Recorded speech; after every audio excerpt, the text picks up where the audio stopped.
Yara na sa 90% ang development sang kaso sa nagluntad nga shooting incident sa Barangay Takas, Haro.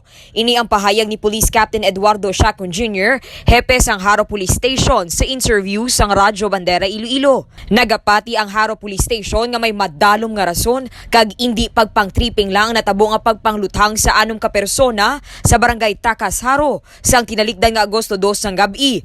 Suno kay Chacon, nakilalaan ng mga persons of interest lakip nang ginatumod nga riding in tandem suspects. Ang mga sospetsado ang magapangatubang sa kaso nga frustrated homicide.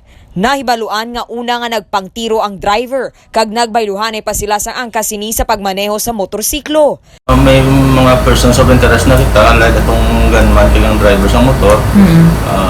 Binapa-verify na natin subong, kita na natin sa mga posibleng witness natin or witnesses natin nga lista kung makilala nila. But then, medyo sigurado kami sa mga persons of interest nga ni Katie, like na-trace natin ang exit nila.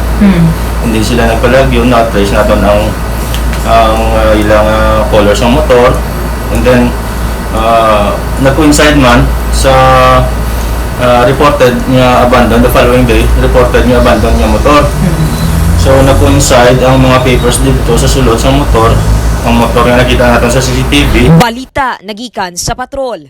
Ini si kabanderang Dane Raffles nagabandera sa matutud nga serbisyo publiko kag kalingawan sa Iloilo.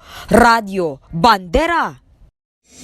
Ang ining nga balita ang ginadulong sa inyo sang D3 Bio, ang ginaendorso sa mga eksperto nga kampyon nga suplemento. Himo sa gin-extract nga virgin coconut oil nga may antiviral kag antibacterial properties nga sarang makatap na sa mga cancer cells kag mga bukol-bukol sa lawas. Ang D3 Bio, mabakal sa mga butika sa Iloilo.